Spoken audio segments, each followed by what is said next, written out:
turagushuje kandi tuguhaye ikaze wowe ukurikiye iyo sengesho muri aka kanya.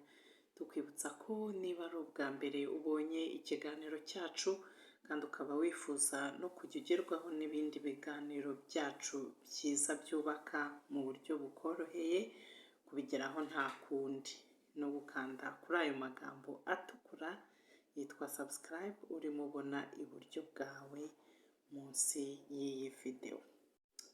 Uyu munsi rero tugiye kuganira ku mudamu w'imico myiza, cyangwa se mu yandi magambo umudamu w'umutima. Arangwa n'iki rero? Kandi se ishimwe rye ni irihe? Kugira ngo umenye ibisubizo by'ibi bibazo, kurikirana ikiganiro cyose kugeza kirangiye.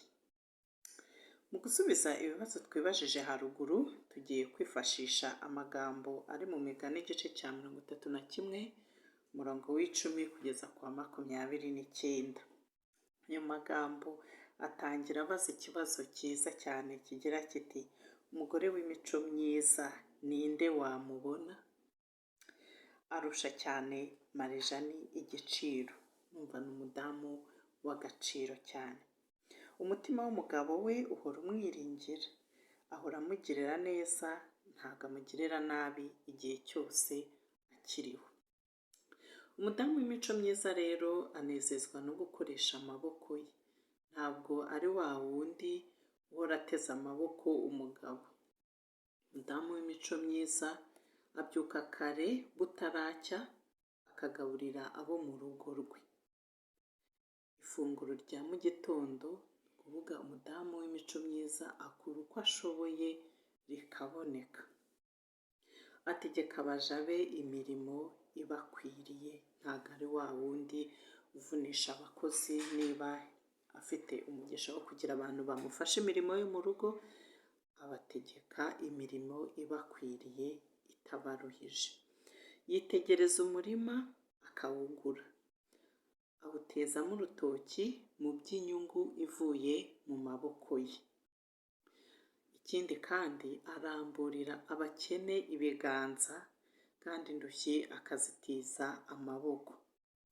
Kubera ibyo bikorwa byiza rero, umugabo we amenyekana mu marembo y'umudugudu, kuko umudamu we aba afite imico igaragarira abantu bose. Imbaraga n'icyubahiro nibyo myambaro ye, kandi igihe kizaza azaba agiseka. Ni ukuvuga iki rero?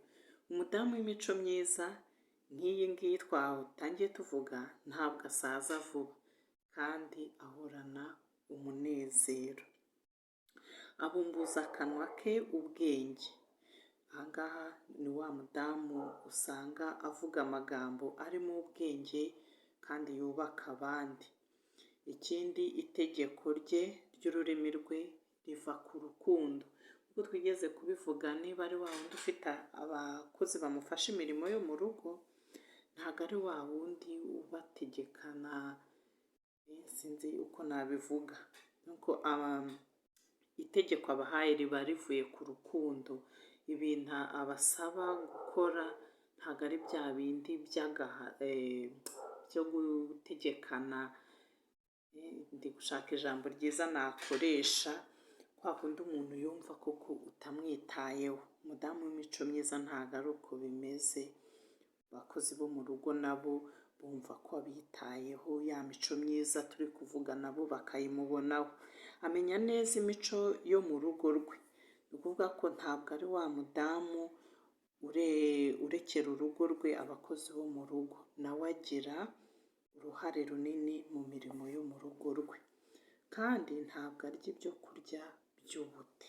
Rwose birumvikana ko ni umukozi kandi ukorana imbaraga n'umwete. Kubera iyo mico myiza rero yose twavuze haruguru, umudamu wese urangwa nayo, abana be barahaguruka bakamwita munyamugisha. Baterwa ishema no kugira umubyeyi w'imico myiza nk'iyi twavuze. Ntabwo birangirira aho ngaho, umugabo we nawe aramushima. Ati abagore benshi bagenza neza, ariko weho urabarusha bose.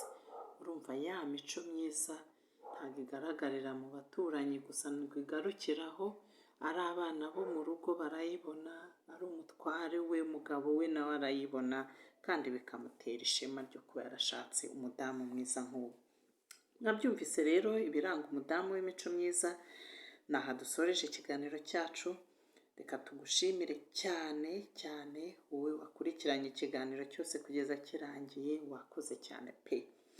Ikindi tukwibutsa ko niba ukirimo kubona amagambo atukura munsi y'iyi videwo yitwa subscribe, yakandeho kugira ngo ubashe kujya ugerwaho n'ibindi biganiro byacu dutanga buri munsi. Wakoze cyane rero, kandi turakwifuriza ibihe byiza naho ubutaha. Bye.